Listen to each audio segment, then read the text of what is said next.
오늘 우리에게 주신 하나님의 말씀은 요한계시록 13장 1절부터 8절까지 말씀인데 함께 봉독하겠습니다. 내가 보니 바다에서 한 짐승이 나오는데 뿔이 10이요 머리가 7이라. 그 뿔에는 10 왕관이 있고 그 머리들에는 신성모독하는 이름들이 있더라. 내가 본 짐승은 표범과 비슷하고 그 발은 곰의 발 같고 그의 입은 사자의 입 같은데 용이 자기의 능력과 보좌와 큰 권세를 그에게 주었더라. 그의 머리 하나가 상하여 죽게 된 것 같더니 그 죽게 되었던 상처가 나음에 온 땅이 놀랍게 여겨 짐승을 따르고 용이 짐승에게 권세를 주므로 용에게 경배하며 짐승에게 경배하여 이르되 누가 이 짐승과 같으냐 누가 능히 이와 더불어 싸우리요 하더라. 또 짐승이 과장되고 신성모독을 말하는 입을 받고 또 42달 동안 일할 권세를 받으니라. 짐승이 입을 벌려 하나님을 향하여 비방하되 그의 이름과 그의 장막 곧 하늘에 사는 자들을 비방하더라. 또 권세를 받아 성도들과 싸워 이기게 되고 각 족속과 백성과 방언과 나라를 다스리는 권세를 받으니 죽임을 당한 어린 양의 생명책에 창세 이후로 이름이 기록되지 못하고 이 땅에 사는 자들은 다 그 짐승에게 경배하리라. 아멘. 요한계시록 12장과 또 13장에 나오는 붉은 용, 또 바다에서 올라온 짐승, 그리고 땅에서 올라온 짐승, 이렇게 셋이 언급이 되고 있는데 이 셋은 악의 삼위일체라고 그렇게 일컬을 수 있을 것입니다. 요한계시록 12장에서 붉은 용 사탄이 교회에 대한 핍박을 하는 내용을 다루었다면 요한계시록 13장에서는 사탄이 교회를 핍박하는 방법으로 세상의 권력과 힘 그리고 거짓 선지자들을 대리자로 이용하고 있다는 사실에 대해서 다루고 있습니다. 지난주 본문인 요한계시록 12장은 용이 여자들에게 분노하여 돌아가서 그 여자의 남은 자손 곧 하나님의 계명을 지키며 예수의 증거를 가진 자들과 더불어 싸우려고 모래 위에 서 있더라라는 말씀으로 끝이 났습니다. 그렇다면 붉은 용이 어디에 서 있었습니까? 모래 위에 서 있더라입니다. 붉은 용은 모래 위에 서 있었습니다. 그렇다면 왜 모래 위에 서 있었습니까? 여자의 남은 자손 곧 하나님의 계명을 지키며 예수의 증거를 가진 자들과 더불어 싸우기 위해서 모래 위에 선 것입니다. 그리고 13장에서 그 붉은 용과 연합해서 교회와 싸움을 벌이는 두 존재가 등장하는 것입니다. 하나는 바다에서 올라오는 짐승이고 다른 하나는 땅에서 올라오는 짐승이죠. 첫째 짐승은 어디서 올라왔습니까? 바다에서 올라왔습니다. 요한계시록 10장 1절부터 10절이 이 바다에서 올라온 짐승에 대한 이야기를 하고 있습니다. 먼저 요한계시록 13장 1절 2절 다시 한번 함께 읽어보겠습니다. 1절 2절입니다. 내가 보니 바다에서 한 짐승이 나오는데 뿔이 10이요 머리가 7이라. 그 뿔에는 10 왕관이 있고 그 머리들에는 신성모독하는 이름들이 있더라. 내가 본 짐승은 표범과 비슷하고 그 발은 곰의 발 같고 그의 입은 사자의 입 같은데 용이 자기의 능력과 보좌와 큰 권세를 그에게 주었더라. 이 바다에서 나오는 짐승은 요한계시록 15장에 나타나는 붉은 용과 마찬가지로 10뿔과 7머리를 가지고 있었습니다. 그러나 붉은 용이 7머리에 각각 하나씩 왕관을 쓰고 있는 것과 비교해 볼 때 이 바다에서 올라온 짐승은 10뿔에 하나씩 10개의 왕관을 쓰고 있었다라고 하는 사실이 조금 다른 것입니다. 일반적으로 왕관은 어디에 써야 정상적이죠? 왕관은 머리에 써야 그렇죠. 일반적인 현상이죠. 그런데 이 바다에서 올라온 짐승은 10뿔에다 왕관을 쓰고 있다라는 것입니다. 왜 그러면 그는 10뿔에 왕관을 쓰고 있을까요? 뿔은 힘을 상징하는 것입니다. 그러므로 이 짐승이 10뿔의 왕관을 가지고 있다고 하는 것은 이 짐승이 가진 야만적인 힘이 얼마나 강한가 하는 것을 강조하기 위함인 것입니다. 자, 그런데 용도 10뿔이 있고 또 7 머리가 있었던 것처럼 이 바다에서 올라온 짐승도 10뿔이 있고 또 7 머리가 있는 것입니다. 그러니까 용을 꼭 빼어 닮았다라는 것입니다. 그러므로 용의 대리자로 지금 이 바다에서 나온 짐승은 등장하고 있는 것을 보게 되는 것입니다. 이 짐승은 3가지 모양을 하고 있다 이렇게 얘기합니다. 그의 모습은 표범 같았다 이렇게 얘기합니다. looks like 표범, 그죠? 이렇게 얘기하는 거예요. 그러니까 표범입니까? 아니면 표범 같은 것입니까?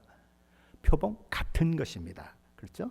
그리고 둘째로 그의 밤은 곰의 발 같았다 이렇게 얘기하는 것입니다. 셋째로 그의 입은 사자의 입 같았다 이렇게 얘기하고 있습니다. 우는 사자와 같이 삼킬 자를 찾는 사탄 마귀와 꼭 닮은 모습을 하고 있었다라는 것입니다. 용은 이 바다에서 올라온 짐승에게 자기의 능력과 자기의 보좌와 자기의 권세를 주었습니다. 그러니까 용이 하는 그런 모든 것들을 이 바다에서 올라온 짐승도 할 수 있을 만큼 그런 모든 것들을 그에게 부여했다라는 것입니다. 이 바다에서 올라온 짐승이 붉은 용, 사탄의 대행자 역할을 해서 사탄이 하고자 하는 일을 하는 그런 모습으로 여기 등장하고 있는 것입니다. 그런데 이런 요한계시록의 이 말씀들은 어느 날 갑자기 딱 튀어나온 말씀이 아니라 이미 다니엘서에서 언급된 그런 내용 중에 이미 그렇게 나온 내용 중에 그것을 토대로 해서 나오는 말씀임을 알 수 있습니다. 구약 시대에 예언의 말씀을 주신 분도 하나님이시고 신약 시대에 예언의 말씀을 주신 분도 하나님이시기 때문에 그때의 예언과 이때의 예언이 같이 맞아떨어지거나 아니면 보충하거나 그렇게 해서 하나님의 예언의 확실함을 보여주고 있는 것입니다. 그렇다면 다니엘서 7장에 나오는 짐승은 어떤 짐승들이었을까요? 다니엘서 7장에 나오는 짐승들은 하나는 표범 같고 하나는 곰 같고 하나는 사자 같고 이렇게 언급이 됩니다. 그리고 마지막 4번째 짐승은 무섭고 놀랍고 매우 강하며 쇠로 된 큰 이를 가지고 있는 짐승으로 묘사되고 있는 것입니다. 자, 그렇다면 다니엘서 7장에 나오는 4 짐승이 상징하는 것은 무엇일까요? 우리는 뭐 짐승 그러니까 이게 뭐냐 이런 생각을 갖게 되는데 다니엘서 7장 17절에 보면 그 4 큰 짐승은 세상에 일어날 4 왕이다라고 말씀합니다. 그러니까 짐승은 누구를 상징하는가? 세상에 세워질 왕을 상징한다라는 것입니다. 자, 그런데 7장 23절 다니엘서 7장 23절에는 넷째 짐승은 곧 땅의 넷째 나라인데 이렇게 얘기합니다. 앞에서는 짐승이 왕이라고 얘기하고 뒤에서는 짐승이 나라다 이렇게 얘기합니다. 고대에는 왕국을 누가 다스렸습니까? 왕이 다스렸습니다. 그러니까 왕국을 대표하는 사람은 왕이고 왕은 바로 그런 왕국의 그런 대표자로 있기 때문에 이 왕국과 왕 이런 것들이 같이 묶여서 나오는 것입니다. 실제 그런 사람들이 있었죠. 짐이 곧 국가다 이렇게 얘기한 사람이 있었지 않습니까?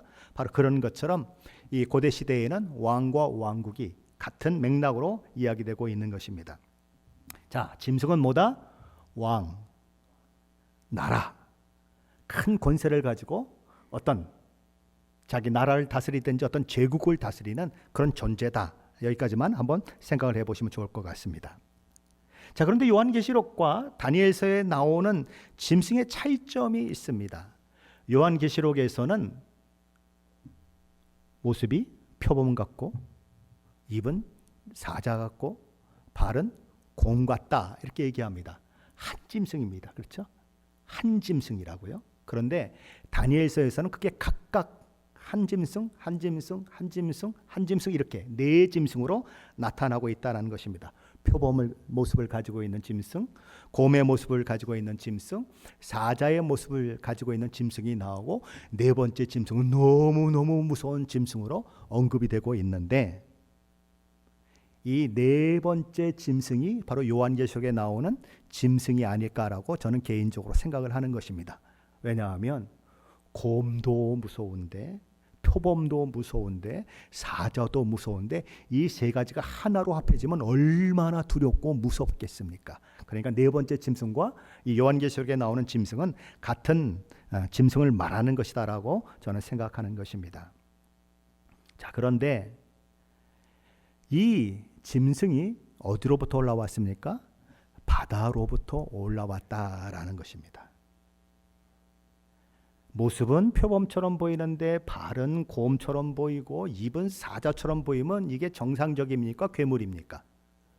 당연히 괴물이죠. 그렇죠?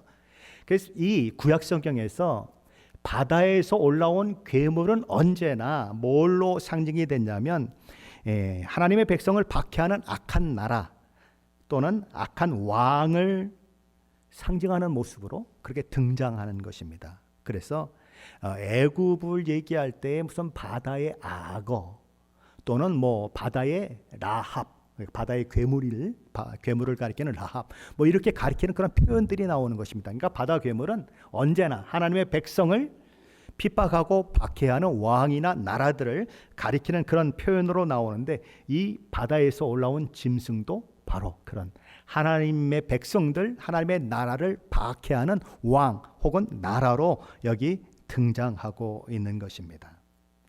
그렇다면 나라는 누가 세운 것일까요? 나라도 하나님이 주신 것입니다.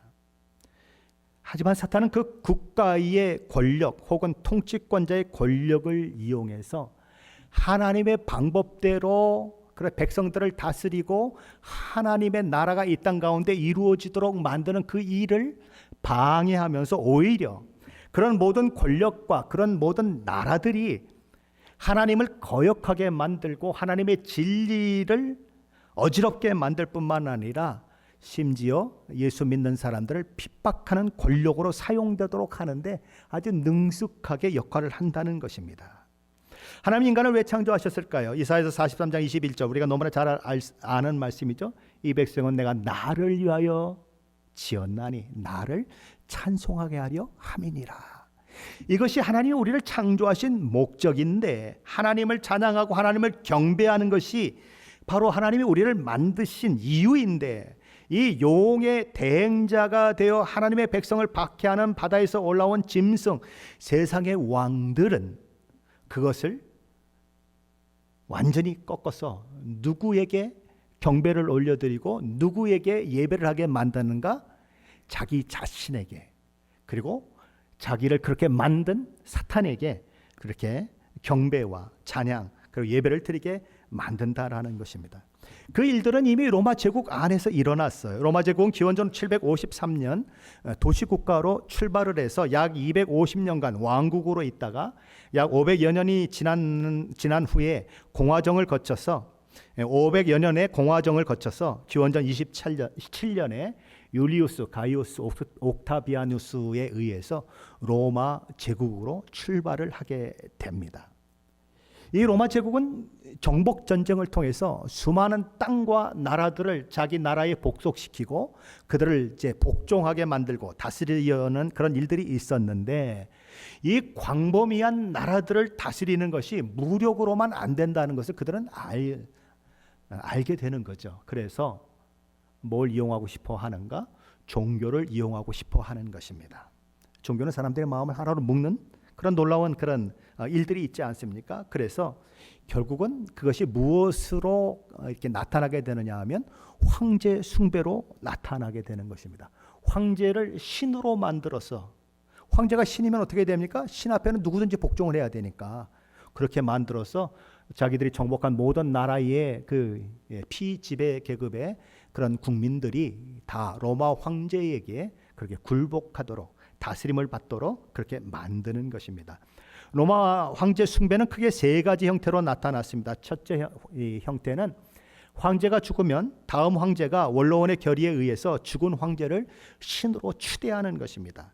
초대 로마 황제 아우구스투스로부터 로마의 기독교를 공인한 콘스탄티누스 황제까지 60명의 황제 중에서 36명이 이런 방법으로 신이 됐습니다. 그리고 황제의 가족 중에 27명이 또한 신으로 추대되었습니다. 둘째 형태는 이렇게 다음 황제가 앞에 있었던 황제를 신으로 그렇게 하는 것과는 달리 자기 자신이 스스로 신이라고 선포하는 그런 황제들도 있었습니다. 로마 제국 제2대 황제였던 칼리큘라, 그리고 제5대 황제였던 우리가 너무나 잘 알고 있는 네로, 그리고 지금 이 요한계시록이 쓰여질 당시에 로마 제국을 다스리고 있었던 도미티아누스 같은 황제들이 바로 자기 자신을 스스로 신이라고 그렇게 선포했던 왕들입니다. 셋째 형태는 어떤 형태로 나타났냐면 속국들에서 로마 황제에게 충성하는 표시로 로마 신전을 만들어 놓고 그 로마 신전 앞에 그 안에 이 로마 황제의 신상을 두어서 자기 국민들로 하여금 그 로마 황제, 신격화된 그 로마 황제의 신상에 절을 하고 그렇게 경배하도록 만드는 그런 형태로 나타나는 것이 셋째 형태인 것입니다. 이런 과정 속에서 황제 숭배에 참여하지 않는 것은 곧 로마 제국에 대한 반역으로 간주되었고, 이로 인해 수많은 기독교인들의 죽임을 당하는 일들이 있었습니다. 그렇다면 바다에서 올라온 짐승이 하는 첫 번째 일은 무엇일까요? 그것은 사람들이 붉은 용과 자신을 숭배하도록 만드는 것입니다. 오늘 보면 3절로 4절 말씀에 보면 그런 하나님의 자리까지 올라 하나님이 받아야 할 경배를 자신에게 돌리려고 하는 짐승의 모습이 언급되고 있습니다. 3절로 4절 같이 읽어봅니다. 3절 4절입니다. 그의 머리 하나가 상하여 죽게 된 것 같더니 그 죽게 되었던 상처가 나음에 온 땅이 놀랍게 여겨 짐승을 따르고 용이 짐승에게 권세를 주므로 용에게 경배하며 짐승에게 경배하여 이르되 누가 이 짐승과 같으냐, 누가 능히 이와 더불어 싸우리요 하더라. 이 바다에서 올라온 짐승은 어떻게 묘사가 되고 있냐 하면 그의 머리 하나가 상하여 죽게 된 것 같았다, 이렇게 얘기하는 것입니다. 그런데 다시 살아났다라는 거예요. 무슨 이야기입니까? 하나님을 핍박하는 세상 권력이 사라졌다 나타났다 사라졌다 나타났다를 반복한다는 것입니다. 많은 나라들이 과거에 우리 민족의 그 영광을 되찾아야 한다라고 얘기하는 그런 독재자들이 참 많이 나왔습니다.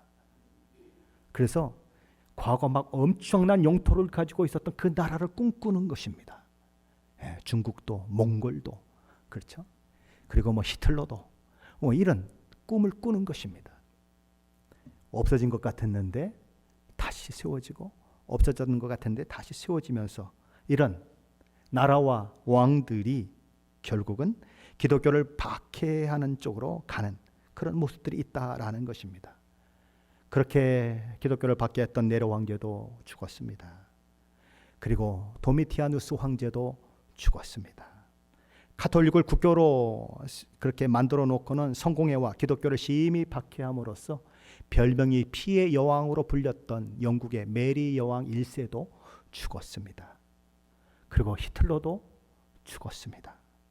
그런데 그걸로 끝이 나는 게 아니라 계속 그런 사람들이 또 일어나고 또 일어나고 또 일어나고 그런다는 것입니다.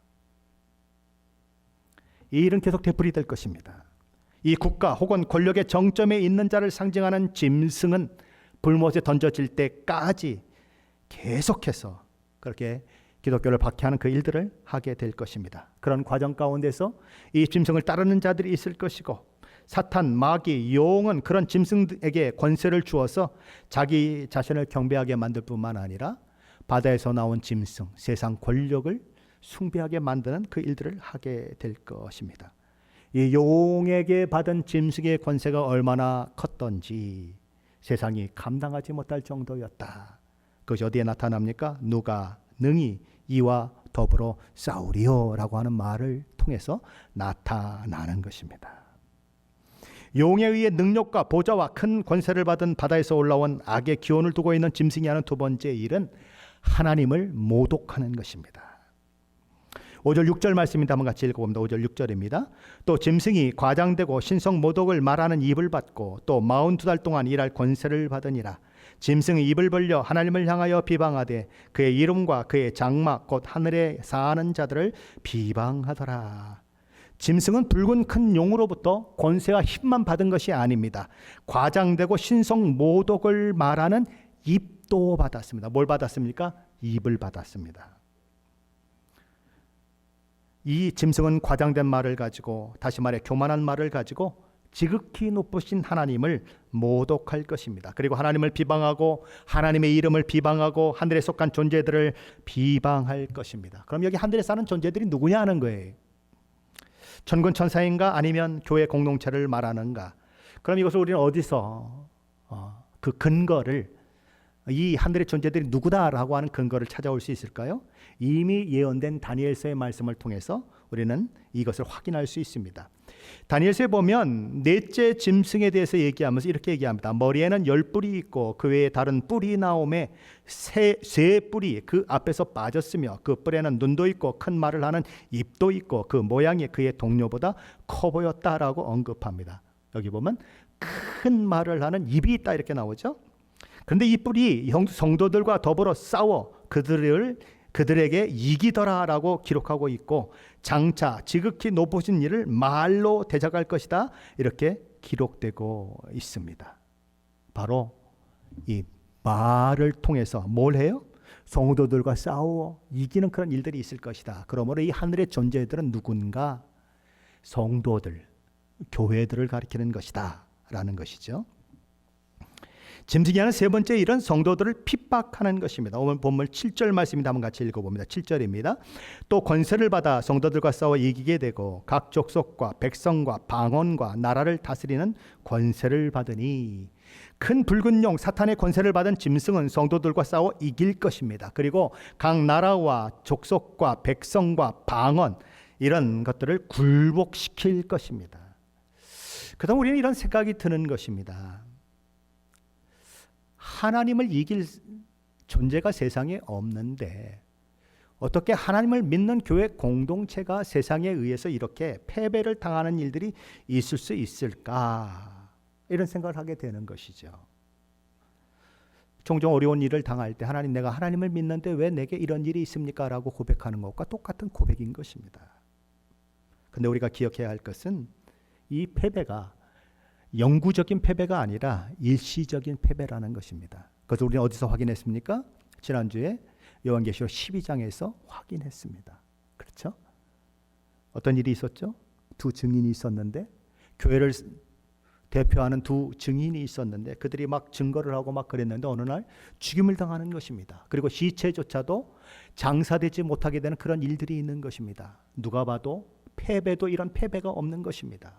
완전히 교회가 망한 것 같고 완전히 세상에 패한 것 같은 그런 모습을 보이는 것입니다. 그런데 반전이 일어나는 거죠. 하나님이 그를 부활시켜서 승천하게 하심으로 반전을 이루게 하시는 것입니다. 일시적으로 패배할 수 있지만 영구적인 패배는 아니다라는 것을 성경은 얘기하는 것입니다. 궁극적이고 최종적인 승리는 누가 하는가? 교회가 한다라는 거예요. 자, 이런 상황들 속에서 믿음을 지키기 어려운 상황들이 만들어지고 세상 사람들은 그 핍박과 박해를, 그 힘과 권력과 그런 힘을 가지고 있는 그런 세상 권력 앞에 엎드려, 납작 엎드려 그렇게 순종하는 거죠. 그리고 그들을 경배하는 그런 일들을 하게 되는 것입니다. 마치 로마 제국 하에서 수많은 그 로마 제국에 속한 사람들이 황제를 신이라고 고백하며 그를 경배했던 것 같은 그런 일들이 있는 거죠. 자, 그런데 그런 와중에도 이 바다에서 나온 짐승에게 경배하지 않고 용에게 경배하지 않는 자들이 있다라는 것입니다. 그가 누구냐? 어린 양의 생명책에 그 이름이 기록된 자들이다, 이렇게 이야기하는 것입니다. 누가? 어린 양의 생명책에 자기 이름이 기록된 자들이 굴복하지 않더라. 하나님 무슨 얘기를 하고 싶은 것일까요? 왜 하나님이 이런 말씀 우리에게 주시는 것일까요? 우리도 그래야 한다는 것입니다. 세상과 타협하지 말아라. 세상이 두렵다고 세상에 굴복하지 말아라. 인내와 믿음으로 이 마지막 시대를 살아내라, 이렇게 말씀하는 거예요. 우리 8절로 10절 말씀입니다. 한번 같이 읽어봅니다. 8절로 10절입니다. 죽임을 당한 어린 양의 생명책에 창세 이후로 이름이 기록되지 못하고 이 땅에 사는 자들은 다 그 짐승에게 경배하리라. 누구든지 귀가 있거든 들을지어다. 사로잡힐 자는 사로잡혀 갈 것이요 칼에 죽을 자는 마땅히 칼에 죽을 것이니 성도의 인내와 믿음이 여기 있느니라. 어려움이 있을 것입니다. 힘든 상황이 만들어질 것입니다. 예수 믿는 것이 쉽지 않을 것입니다. 그러나 인내와 믿음을 가지고 타협하지 말고 믿음을 지켜내라라고 이야기하는 것입니다. 그럼 언제까지 이런 일들이 있을까요? 42달 동안 이런 일이 있을 거라고 5절 하반절은 이야기하는 것입니다. 42달, 3년 반, 한때, 두때, 반때 다 같은 기간을 말하는 것입니다. 예수님의 초림부터 재림까지의 기간을 말씀하는 것이죠. 주님 다시 오실 그날까지 이런 일들은 계속 반복되고 또 반복될 것이다. 죽은 것 같았는데 다시 살아나고 죽은 것 같았는데 다시 살아나는 그런 일들이 있을 것이다 라는 것이죠. 그것이 첫째, 바다에서 나온 짐승에 대한 그런 말씀인 것입니다. 둘째 짐승은 땅에서 올라온 짐승에 대한 이야기입니다. 11절로 18절까지의 말씀이 그 부분에 대해서 다루고 있는데, 이 땅에서 올라온 짐승의 모습은 어린 양처럼 생겼고 두 뿔을 가지고 있다, 이렇게 얘기되는 것입니다. 예수 그리스도를 흉내내는 자다. 그리고 처음 짐승인 바다에서 올라온 짐승을 경배하도록 만드는 역할을 하는 것이 누군가? 바로 땅에서 올라온 짐승이다, 이렇게 얘기하는 것입니다. 11절, 12절 같이 읽어봅니다. 내가 보매 또 다른 짐승이 땅에서 올라오니 어린 양같이 두 뿔이 있고 용처럼 말을 하더라. 그가 먼저 나온 짐승의 모든 권세를 그 앞에서 행하고 땅과 땅에 사는 자들을 처음 짐승에게 경배하게 하니 곧 죽게 되었던 상처가 나은 자니라. 어린 양처럼 두 뿔이 있는 것입니다.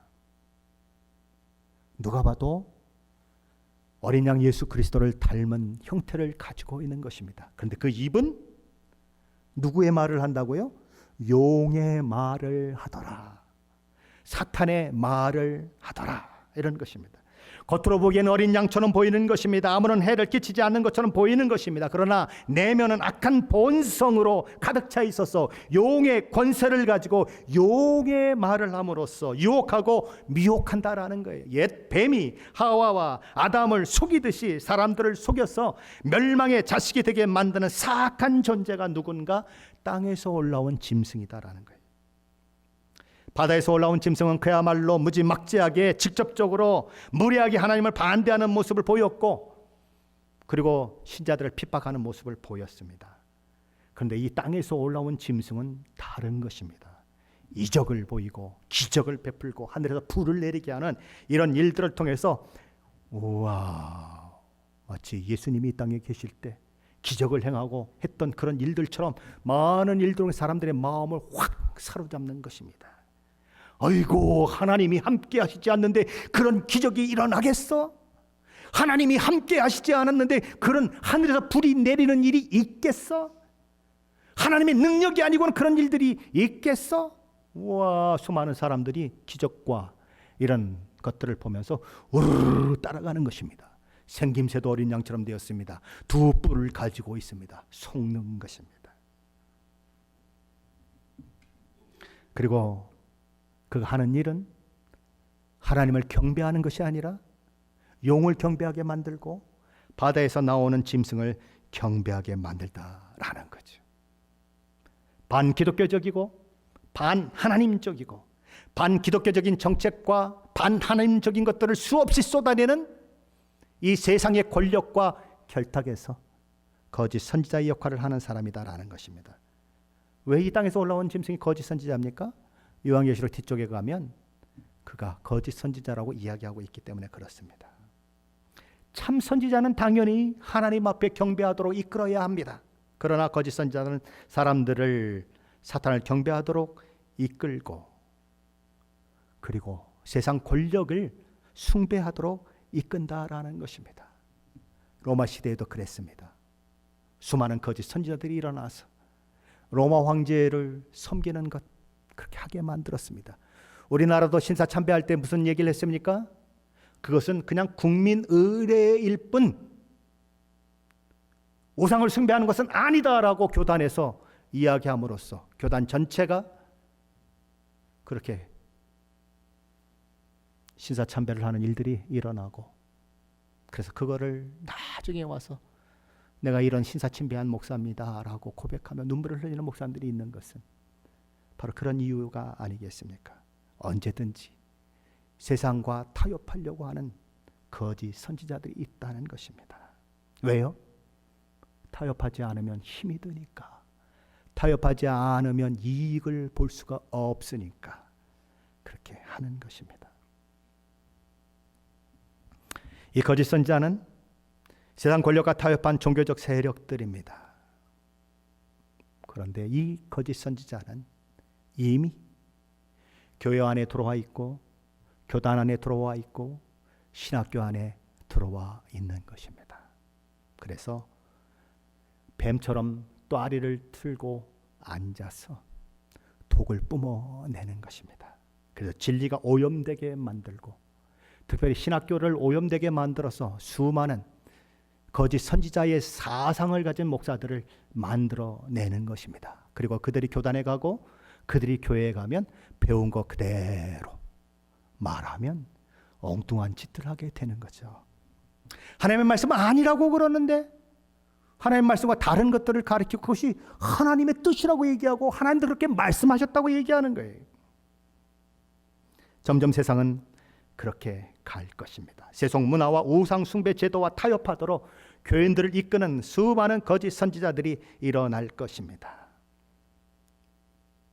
그는 어떤 모습을 가지고 있습니까?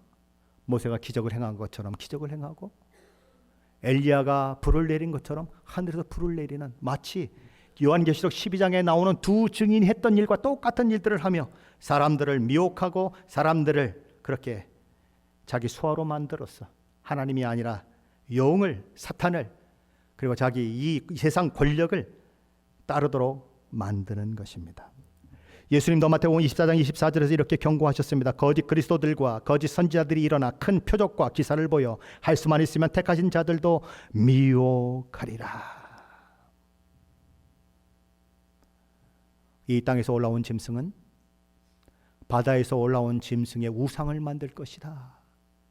바다에서 올라온 짐승은 세상 권력이라고 했습니다. 땅에서 올라온 짐승은 거짓 선지자라고 했습니다. 근데 거짓 선지자가 뭘 만든다고요? 세상 권력의 정점에 있는 자를 위하여서 우상을 만들어서 그것을 섬기게 만든다.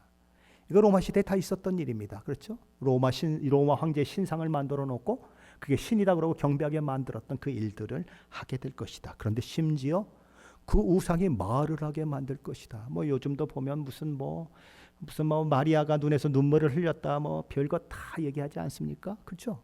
그래서 그것도 신기해서 쫓아가는 사람들이 있고 그런 세상이 있는 것처럼 그렇게 만들 것이다 라는 거죠.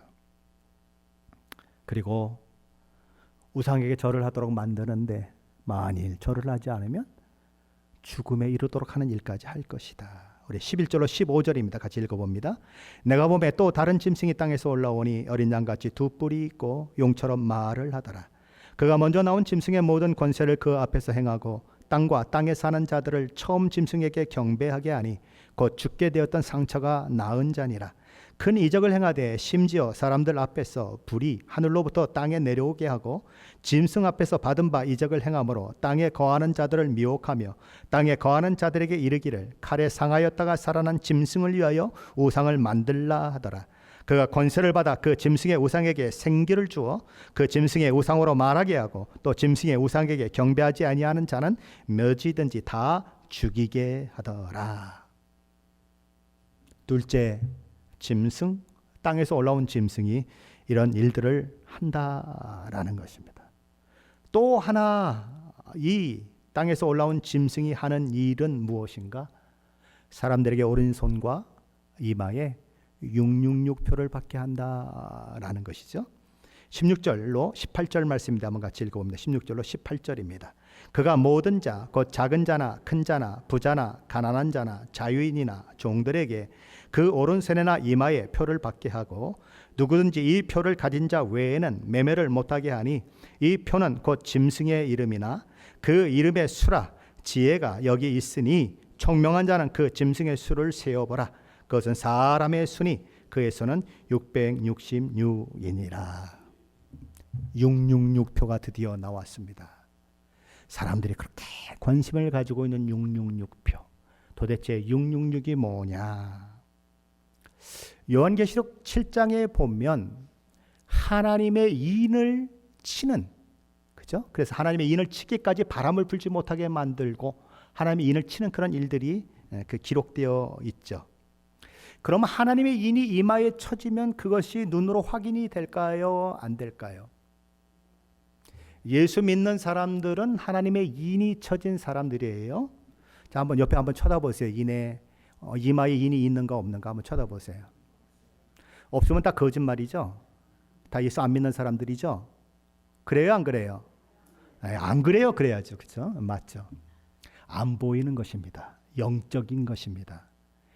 하나님의 인을 이마에 친 것이 영적인 것이고 눈에 가시적으로 보이지 않는 것처럼 666표도 보이지 않는 것이고 가시적으로 보여서는 안 되는 거예요.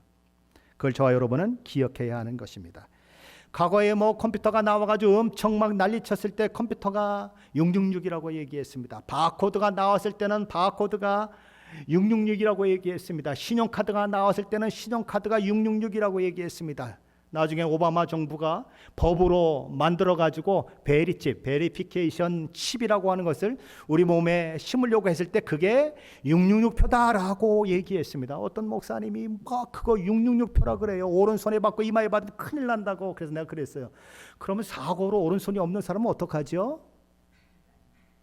그 왼손에 받으면 아닙니까? 물어보는 게 내가.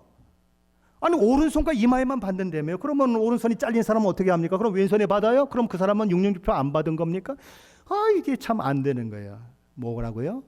가시적으로 보이는 것이 아니다. 영적인 것이다라는 거예요. 가시적으로 보이는 것을 666표라고 얘기하는 건 다 맞지 않는 이야기일 뿐이다. 그럼 인을 쳤다고 하는 것이 무엇입니까? 그리스도의 인을 치었다고 하는 것이 무엇입니까? 그리스도인에게 하나님의 인이 치어졌다고 하는 것은 그 사람이 그리스도의 사람이라는 거예요. 그리스도께 속했다는 거예요. 그리스도의 소유라는 거예요.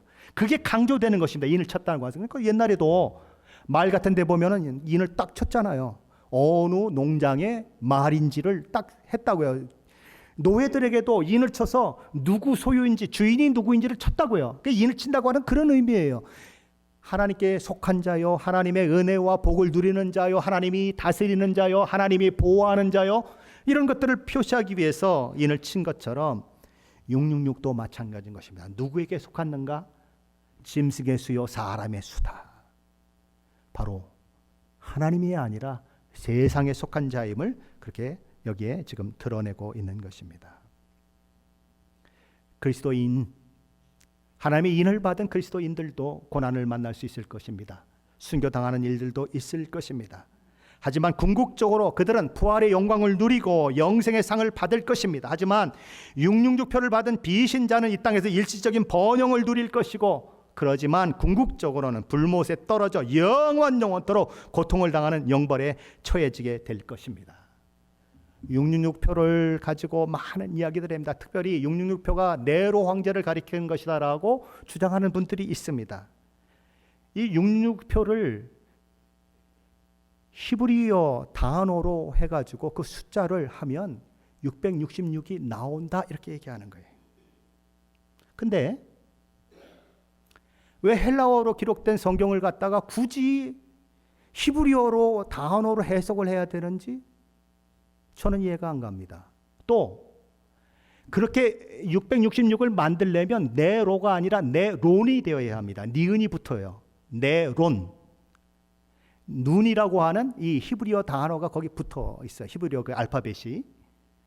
근데 왜 네로가 아니라 네론이 되는지 설명할 방법이 없는 거예요. 그러니까 666에 맞추기 위해서 니은이라고 하는 그것을 거기에 집어넣었다고 밖에는 생각할 수가 없는 거예요. 그래서 어떤 사람들은 히브리어로 안 되면 라틴어로 하고, 라틴어로 안 되면 뭘로 하고, 라틴 그걸로 안 되면 또 뭘로 하고, 이렇게까지 주장하는 사람들이 있어요. 그래서 역사 속에 수많은 인물들이 다 666 그 사람이다라고 그렇게 얘기하는 수많은 일들이 있는 것입니다. 그러나 그렇게 역사적으로 한 인물을 찾는 것은 다 헛된 것입니다. 대신에 이렇게 한번 생각해 보세요. 성삼위일체 하나님, 성부 하나님은 완전하신 분이십니다. 그런데 완전수가 뭡니까? 7입니다. 성자 하나님도 완전하신 분입니다. 완전수가 뭡니까? 7입니다. 성령 하나님도 완전하신 분입니다. 완전수가 뭡니까? 7입니다. 그러니까 삼위일체 하나님을 하나로 묶어놓으면 7, 7, 7, 7, 7, 7이 되는 것입니다. 그런데 악의 삼위일체는 하나님보다 혹은 하나님 같을 수가 있을까요? 절대로 그런 일은 없어요. 마치 뭐 하나님과 사탄이 싸우는 것처럼 얘기하는 사람들이 있지만 그런 일은 없어요. 상대가 돼야 싸우죠. 하나님처럼 될 수가 없는 거예요, 악의 삼위일체는. 그래서 큰 용 사탄도 불완전수 6이고, 바다에서 올라온 이 짐승도, 세상 권력도 불완전한 수 6이고, 땅에서 올라온 거짓 선지자도 불완전수 6인 거예요. 그럼 어떻게 되죠? 이 셋을 다 합하면 뭐가 됩니까? 666이 되는 거예요. 그 666표를 받았다고 하는 것은 뭘 얘기하는 거예요? 용을 따라가고 이 세상의 권력을 따라가고 거짓 선지자를 따라가는 자들, 그들의 종된 자들, 그들의 소유된 자들을 얘기하는 거예요. 666은 거기까지만 저와 여러분이 생각하시면 된다라는 것입니다. 자, 그런데 18절 말씀은 이렇게 얘기합니다. 지혜가 여기 있으니 총명한 자는 그 짐승의 수를 세어보라. 짐승의 수를 세어보라는 것입니다. 용이, 사탄이 우리를 어디로 이끌어가는지, 용과 한통속이 된 세상 권력이 우리를 어디로 이끌어가는지, 세상에 수많은 거짓 선지자들이 일어나서 믿는 우리를 어디로 이끌어가는지 자세히 살펴보라는 것입니다. 그리고 타협하지 말라는 거예요. 우상 숭배하는 문화의 종교적, 경제적, 사회적인 어떤 것과도 타협하지 말라는 것입니다. 그러므로 성도는 분별력이 필요한 것입니다. 분별력을 가지고 세상을 볼 수 있어야 하는 것입니다. 그리스도인은 적 그리스도의 영이 국가는 물론 교회 안에서도 역사할 수 있다는 사실을 깨닫고 주의 깊게 살펴야 하는 것입니다. 교회 안에도 거짓 선지자가 있을 수 있습니다. 권력 안에 이런 사탄의 사주를 받은 그런 권력들이 있을 수 있는 것입니다.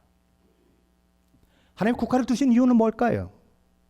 로마서 12장에 보면 국가에 대한 이야기가 나옵니다. 국가는 선한 일에 두려움이 돼서는 안 되고 악한 일에 두려움이 되는 국가여야 한다.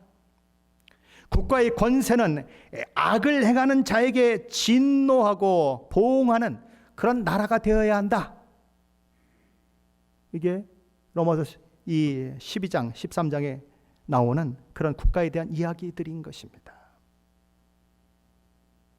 그것이 하나님이 국가를 세운 유효 목적인 것입니다. 그럼 저와 여러분이 속한 국가 보아야 하는 것입니다. 뭘 봐야 합니까? 국가가 반기독교적으로 이끌고 있는가? 반하나님적인 정책을 만들어내고 이끌고 있는가? 살펴야 한다라는 것입니다. 아유, 누가 뭐 대통령이 되니까 뭐 경제가 안 좋아지고 뭐가 안 좋아지고 다 부차적인 거예요. 그거는요. 그럼 여러분 돈 준다 그러면 신앙 포기하겠습니까? 돈 많이 벌면 신앙 포기하겠습니까? 못하죠. 그것처럼 우리의 관심은 이 정권이 반기독교적인가 반하나님적인가 거기에 집중되어야 하는 거예요. 그게 최우선순위라는 거예요. 그 다음에 경제도 따라오고 그 다음에 돈도 따라오고 그러는 거예요. 그게 우선순위가 되지 않으면 저와 여러분도 이 세상에 살 때 뭐에 굴복하게 됩니까? 돈에 굴복하게 되는 거죠. 왜요? 돈이 최고 우선순위니까 돈 앞에는 그냥 무릎 꿇고 돈 앞에는 그냥 항복하는 거 아니겠습니까? 그러나 신앙인은 믿음이 우선이에요. 하나님이 우선이에요. 그게 아니라면 그냥 로마 황제를 주라고 고백하고 살면 되지 왜 죽어요? 그 바보같이 왜 죽어요? 하나님이 최고이기 때문에 그렇게 하는 거예요. 하나님이 최고의 가치이기 때문에, 하나님이 나의 삶을 던질 만큼 위대하신 분이고 나를 사랑하시는 분이기 때문에 그래서 목숨을 거는 거예요. 그래서 우리는 세상을 살면서 용은 겉으로 잘 나타나지 않는 것입니다. 옛날 주일학교에서는 뿔 달린 붉은 옷을 입은 그런 사탄의 그런 모양을 가지고 이렇게 연극도 하고 그랬지만 그렇게 나타나면 얼마나 좋겠어요. 잘 안 보이는 것입니다. 뭘로 나타납니까? 세상 권력으로 나타나고 거짓 선지자로 나타나는 것입니다. 사랑하는 성도 여러분, 저와 여러분에게는 분별력이 있어야 하는 것입니다. 그가 세상을 어디로 이끌어 가는가? 거짓 선지자가 우리를 어디로 이끌어 가는가? 그것을 확인해야 하는 것입니다. 그리고 그 속에서 비록 환난과 핍박과 박해를 만난다고 하더라도 믿음을 지키며 인내로서 그렇게 살아 그런 짐승의 수를 이기고 승리한 자들이 참여하는 그 어린 양의 혼인잔치에 들어가 하나님을 찬양하는 그 일들이 있어야 하는 것입니다. 그것이 다음 주에 살펴보게 될 14장에서 나오는 그런 말씀들인 거예요. 사랑하는 성도 여러분, 분별력을 가지고 세상을 보고 교회를 보고 타협하지 않고 믿음을 지켜내 어린 양의 혼인잔치에 들어가는 영광을 저도 누리고 여러분도 누리게 되시기를 예수 그리스도 이름으로 간절히 축원합니다.